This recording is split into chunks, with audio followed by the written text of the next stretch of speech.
Əli Ağayev təqdim edir. Dostlar, salam, hər vaxtınız xeyir olsun. Yoldasan layihəsinin növbəti buraxılışında hər birinizi salamlayıram. Verilişimizdə biz kifayət qədər avtomobillərdən, təhlükəsizlikdən danışırıq, amma əsas vacib amillərdən biri yol hərəkəti təhlükəsizliyidir ki, bu da həyatın qorunmasına və insan həyatının, insan faktorunun təhlükəsizliyinin qorunmasında əsas şərtdir.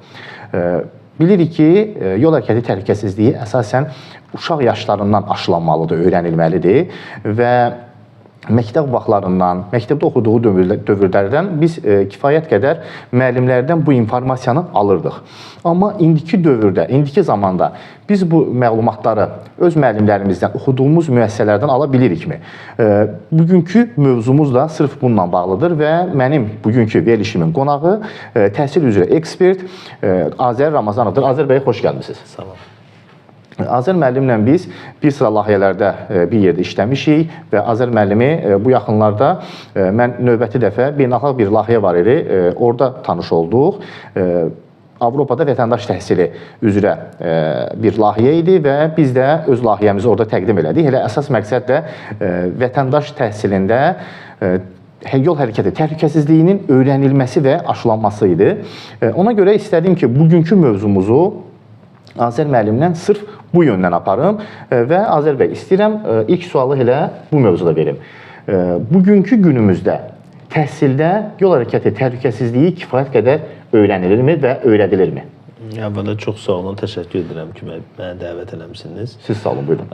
İkincisi, bu verdiyiniz suala əlaqədar onu demək istərdim ki, ümumiyyətlə bizdə hal-hazırda, yəni məktəblərdə daha çox akademik biliklərə üstünlük verilir.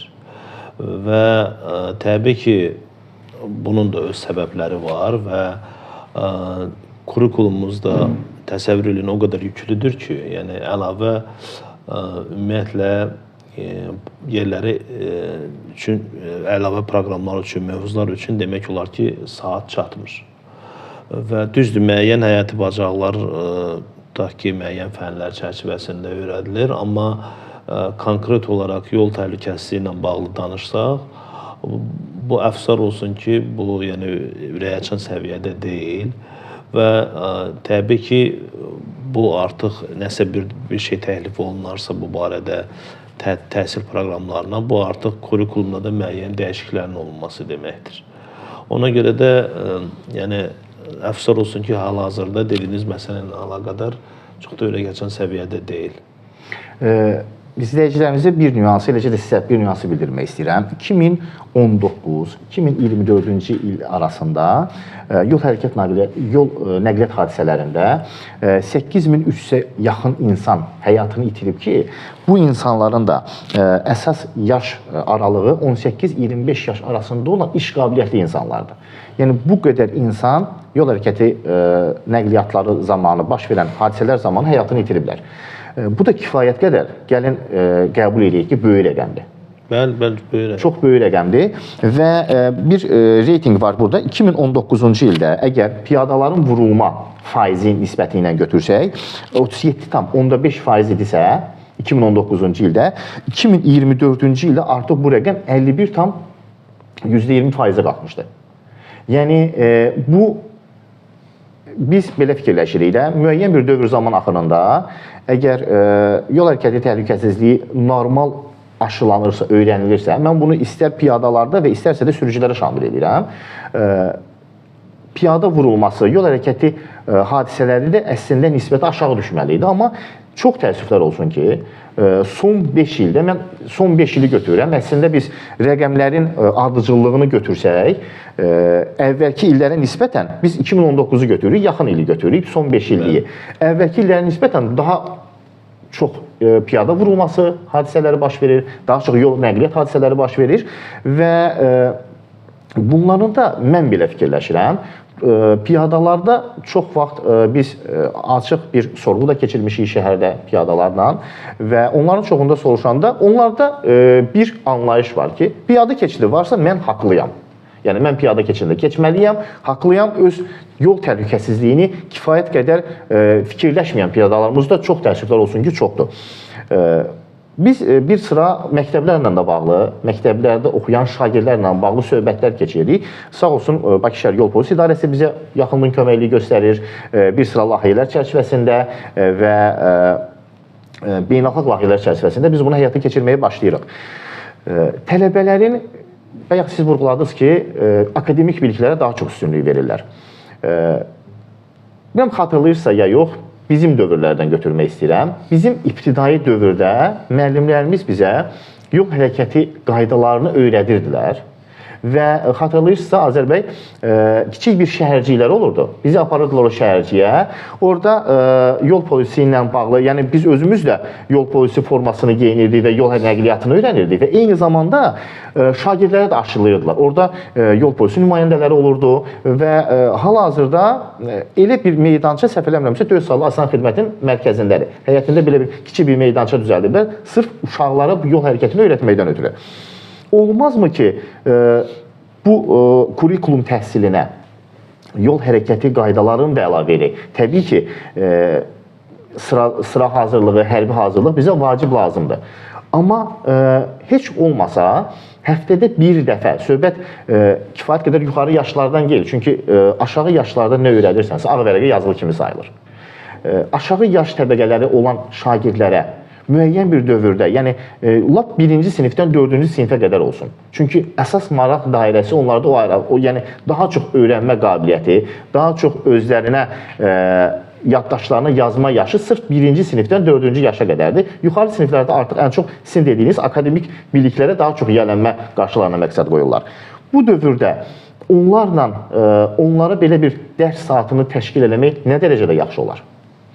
Ümumiyyətlə, əslində məqsədə uyğun olar. Çünki dünya təcrübəsi də göstərir ki, elə ibtidai məktəblərdən, ibtidai siniflərdən başlayaraq artıq şagirdlərə bu aşılanır. Yəni, təbii ki, bizdə də xarici təcrübələr öyrənilir və müəyyən təcrübələr burada adaptasiya olunur. Amma sırf yol təhlükəsizliyinə əlaqədar götürsək, yəni bu təbii ki, biz yəni dediyimiz və yaxud misal indi gətirəcəyimiz ölkələrdən geri qalır. Əslində lazımdır bunu eləmək və dünya praktikası göstərir ki, məsələn, bu çox gözəl bir şeydir.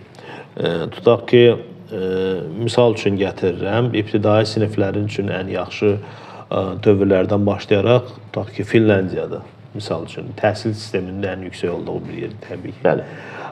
Finlandiyanın özündə belə, məsələn, ibtidai siniflərdən başlayaraq artıq yol təhlükəsizliyi ilə bağlı uşaqlara müəyyən dərslər keçirilir və bu dediyimiz dərslər teoretik səviyyədə deyil. Əksərən bunlar, tutaq ki, müəyyən simulyasiyalar, müəyyən belə desək də sizin dediyiniz kimi meydançalar və s. də olaraq uşaqlara tutaq ki, yol təhlükəsizliyi dərsləri öyrədilir. Və təbii ki, burada təkcə müəllimlər deyil, tutaq ki, yol təhlükəsizliyi üzrə mütəxəssislər də burada aktiv iştirak edir. Məsələn, bir dənə də təcrübə gətirim İsveçdən. Məsələn, İsveçdə belə Vision Zero adlı bir strategiya var. Məktəblərdə də o tətbiq olunubdur. O məqsədi nədir? O məqsəd ondan ibarətdir ki, o ölüm hallarının sayı minimuma endirilsin. Və təsəvvür edin ki, uşaqlar üçün, şagirdlər üçün belə bir yol təhlükəsizliyi pasportları var. Yəni, uşaqlara məsələn öyrədilir, tutaq ki, siniflərdə və yaxud da ki, simulyasiyalar vasitəsilə, müəyyən interaktiv oyunlar vasitəsilə. Bundan başqa o müəyyən o yol təhlükəsizliyinə nə qədər əməl eləyir, eləmir, o pasportlara bununla bağlı qeydlər olunur. Yəni, bu çox gözəl bir ideyadır. Həm şagird üçün də maraqlıdır ki, yəni yaxşı nəticələr göstərsin. Təbii, əlbəttə ki. Həm də, məsəl üçün, strategiya baxımında da çox gözəl bir şeydir. Və yaxud da, tutaq ki, Almaniyanın özündə belə. Yəni, artıq 10 yaşına çatan kimi, artıq yol təhlükəsizliyi ilə bağlı müəyyən praktik təlimlər keçirilir. Səhv eləmirəmsə, onlarda trafik məktəbi deyilən belə bir məktəb də var. Harada ki, orada belə, yəni, yol təhlükəsizliyi ilə bağlı məsələlər öyrədilir. Sonra, məsələn, Böyük Britaniyanın özündə belə. Tutaq ki, müəyyən artıq məktəblərdə bu yol təhlükəsizliyi ilə bağlı artıq təlimlər və s. keçirilir. O uşaqların özlərinə tutaq ki, velosiped sürmək. Məsələn, velosiped sürürsünüz, o velosiped təhlükəsiz şəkildə velosipedi necə sürmək lazımdır. Onunla bağlı müəyyən sertifikatlaşdırma proqramı da var ki, onlar verilir. Məsələn, Yaponiya təcrübəsini götürək. Yaponiya təcrübəsində tutaq ki... Mən ümumiyyətlə Yaponiyanı Azər müəllim dünyadan tam başqa bir dünya olaraq təsəvvür edirəm. Dünya daxilini tamamilə başqa bir dünya təsəvvür edirəm. Çünki hətta mən çox xoşuma gəlir, yolu keçən şagirdlərin, kiçik yaşlı şagirdlərin, yəni avtomobil dayanıb sənə yol verirsə, sən yolu keçirsən, yolu keçdikdən sonra o çönür və sürücü öz minnətdarlığını bildirir ki, sən mənə yol verdin, mən keçdim. Yəni onlarda kiçik yaşlarından bu cür tərbiyə etmək çox təqdirə layiq bir addımdır. Təbii ki, o kiçik yaşlardan bunu öyrədilir. Yəni bizdə də o nümunələr olmalıdır ki, biz də məsələn mən özüm də sürücüyəm. Məsələn maşın sürəndə görürəm ki, təyin olunmamış yerdə, yəni zolaq belə yoxdur. Amma valideyn götürür uşağın əlindən tutur və qaydanı pozaraq, yəni ki, maşını məcbur eləyir ki, dayansın maşın və o yolu keçsin. Yəni biz indi bu məsələlərin daha yaxşı belə deyək, yol təhlükəsizliyinin təşkil olunduğu ölkələrdən danışdıq. Yaponiyanı deyirsiniz də. Məsələn, onlarda belə bir şey var ki, xüsusi marşrutlar müəyyən olunur, təhlükəsiz marşrutlar. Və şagirdlərə aşılanır ki, piyada məktəbə gəlin. Yəni şagird məcbur olur, o təhlükəsiz maşınlarla yol keçir, gedir və onunla məktəbə gəlir. Yəni bu artıq uşaq dövründən buna öyrədilir ki, sən məsəl üçün yolu necə təhlükəsiz keçməlisən. Yəni buna da yəni öz əvvəldən hazırlanmış marşrutlardır, daha təhlükəsiz marşrutlar və buna da təbii ki müşahidə olunur bunlar hamısı. Sonra ABŞ-ın özündə də təxminən ona yaxın bir şeydir. Yəni məsələn ABŞ-da da ki yol ətrafında müəyyən meydançalar var, müəyyən velosiped üçün, sonra yol təhlükəsizliyi ilə bağlı belə bir şeylər təşkil olunur məktəb ətrafında. Yəni və orada da yəni belə desək xüsusi marşrutlarla öyrədilir ki, yəni şagirdlər təhlükəsizlik şəkildə, yəni həm velosiped sürə bilsinlər, həm yol təhlükəsizliyi qaydalarından düzgün istifadə edə bilsinlər. Yəni təcrübə çoxdur. Sadəcə biz onları yəni biraz vaxt lazımdır, oturub onları təhlil eləmək lazımdır. Necə Azərbaycanda onu adaptasiya eləmək lazımdır. Çünki bayaq siz ailədə tərbiyə məsələsini gətirdiniz. Təbii ki, yəni bizdə də əgər valideyn, uşaq, valideyn uşağı öyrədir hər şeyi. Və çox, yəni məktəbdə müəyyən olan akademik biliklər öyrədilir, amma ta ki həyati bacarıqların bəzilərini məktəbdə öyrənirsə, çox hissəsində evdə məsəl üçün ata və ana vasitəsilə o dərk eləyir. Amma və biz də gərək bir valideyn olaraq uşaqlara daha təhlükəsiz hərəkət etmə məsələlərini də aşılamalıyıq. Amma bu da o qədər də yaxşı deyil. Yəni məsələn nəzərə alsaq ki, ümumiyyətlə Bakının özündə də məsələn məktəblər çox yüklüdülər və uzaq yerlərdən belə uşaqları valideynlər maşınlarla gətirir, düşürür məktəbin yanında. Görürsən orada belə o dayanma durma qaydalarını pozurlar, parking qaydalarını pozurlar. Təbii. Yəni müəyyən sıxlıq da ondan yaranır, amma yəni müsbət təcrübələri göstərməliyik uşaqlara biz daha çox. Danışdığınızdan iki nüansı özüm üçün ayırdım və sual vermək istəyirəm nə barədə.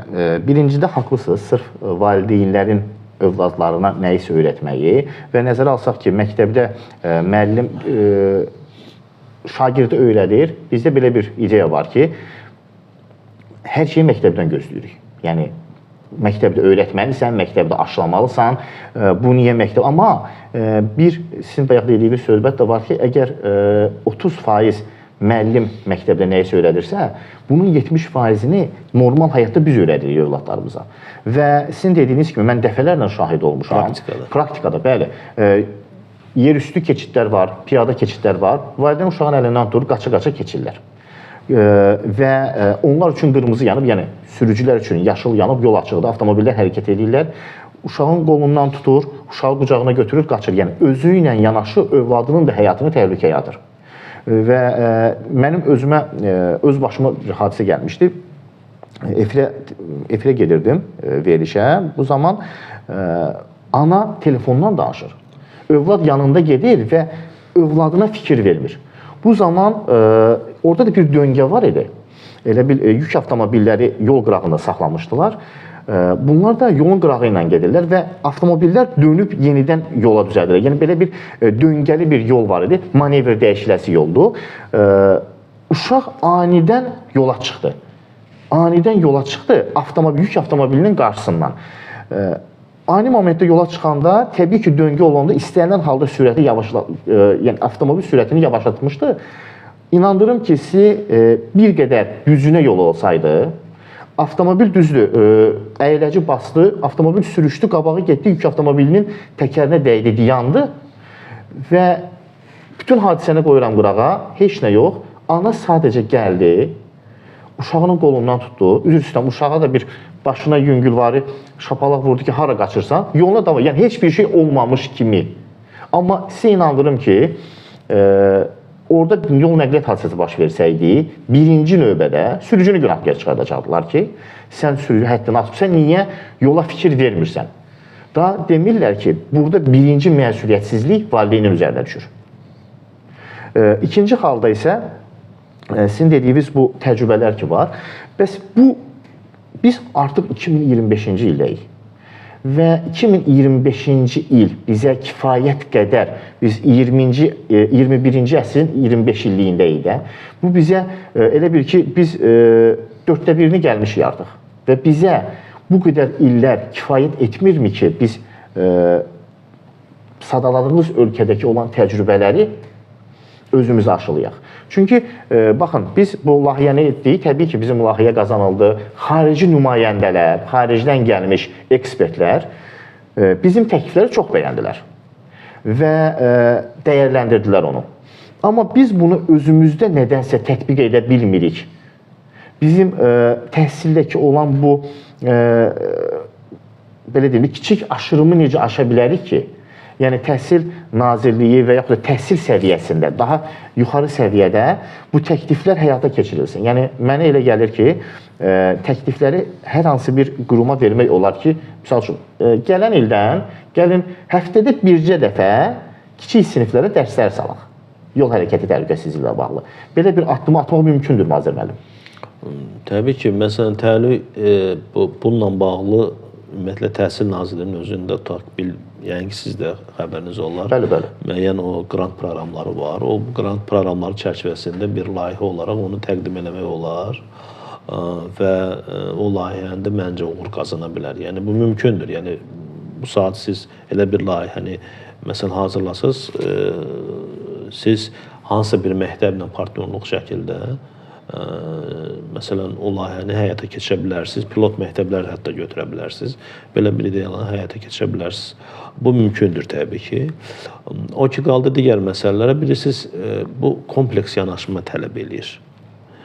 Yəni, burada, məsələn, tutaq ki, onunla bağlı təhsil proqramları hazırlanmalıdır, yol təhlükəsilə bağlı. Bundan əlavə, müəyyən dərsliklər hazırlanmalıdır, interaktiv dərsliklər hazırlanmalıdır. Müəllimlərin özünün hazırlığından məşğul olmaq lazımdır. Yəni, müəllimlərin özü də yəni, bunu uşaqlara aşılayan müəllimlərin özü də yol təhlükəsilə bağlı kifayət qədər məlumatlı olmalıdır. Yəni, burada müəllim hazırlığı da əlavə tələb olunur. Bundan başqa, məsələn, Təhsil Nazirliyinin özü dövlət yol polisi ilə əməkdaşlıq şəkildə müəyyən tədbirlər həyata keçirilə bilər. Yəni, bunlar mümkündür, amma kompleks yanaşmayla bu yalnız mümkündür. Yəni, hansısa bir, məsələn, siz layihə ilə onu tutaq ki, pilot şəkildə həyata keçirib, nümunə kimi göstərə bilərsiniz və bəyənilə bilər və ola bilər də bu ideyanı gələcəkdə daha böyük masштabda eləmək olar. Amma yenə deyirəm ki, bu həm müəllimlərin hazırlayanlar belə, bax, yaxşı kadrlar olmalıdır ki, müəllimlərin özünü hazırlasın bu sahədə. Sonra o müəllimlər hazırdan sonra kifayət qədər yaxşı proqram olmalıdır ki, və tutaq ki, aşılanmalıdır ki, siz dediyiniz kimi, heç olmasa həftədə bir dəfə bu barədə şagirdlərə məlumatlar verilsin. O cümlədən də həmçinin valideynlərin özləri ilə iş aparmaq lazımdır. Yəni bu valideyn məsuliyyətini daşımaq lazımdır. Ola bilər ki, valideyn bəlkə özü də elə görüb ki, yol elə keçmək lazımdır məsələn. Bu məktəblərdə tutaq ki, sinifdən kənar tutaq ki, müəyyən tutaq ki, görüşlərdə, valideyn iclaslarında və s. bu barədə oturub kifayət qədər söhbət eləmək olar və yaxud da ki, praktiki müəyyən təlimlər təşkil etmək olar ki, orada həm valideynlərin iştirakı olsun, həm uşaqların iştirakı olsun. Yəni o, yenə deyirəm, bunların hamısı təkcə teoriyadan ibarət deyil.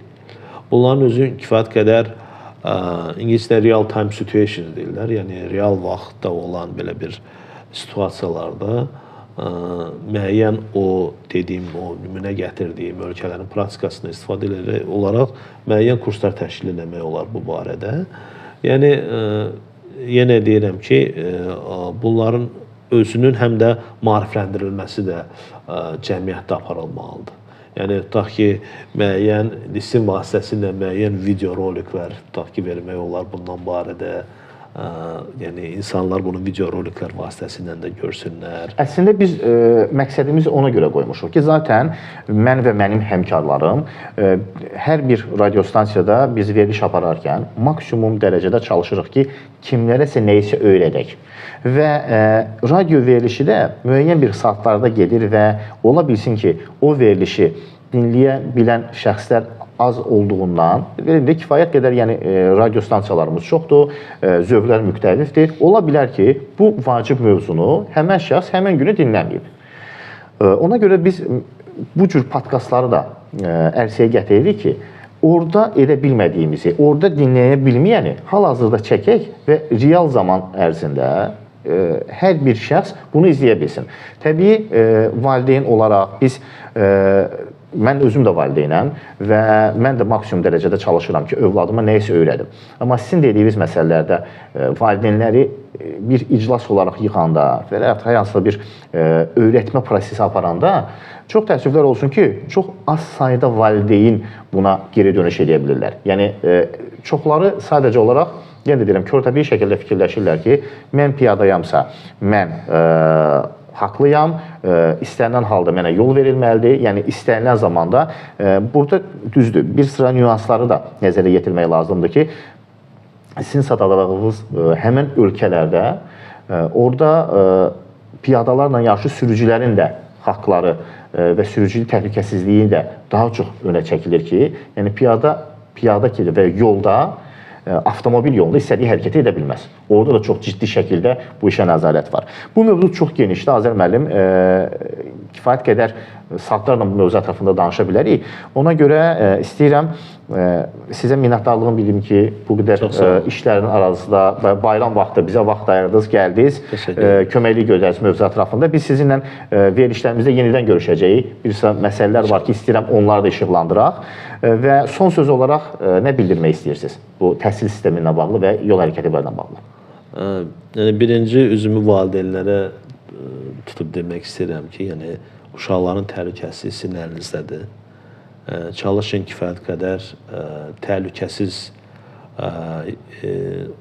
belə deyək də, həyat tərzi uşaqlarınıza aşılayın və uşaqlarınıza bununla bağlı nümunə də göstərin. Və təhsil sistemində də ümid edirəm ki, gələcəkdə, yəni yaxın gələcəkdə bununla bağlı kifayət qədər addımlar atılacaq və çünki təhsil, hər şey təhsildən başlayır. Təbii. Və bizim təhlükəsizliyimiz də, yol təhlükəsizliyimiz də bu məktəbdə daha çox aşılanmalıdır. Ümid edirəm ki, yaxın gələcəkdə biz bu dediyiniz işləri həyata keçirə bilərik. Dostlar, mənimlə bugünkü verilişdə təhsil eksperti Azər Ramazanov idi.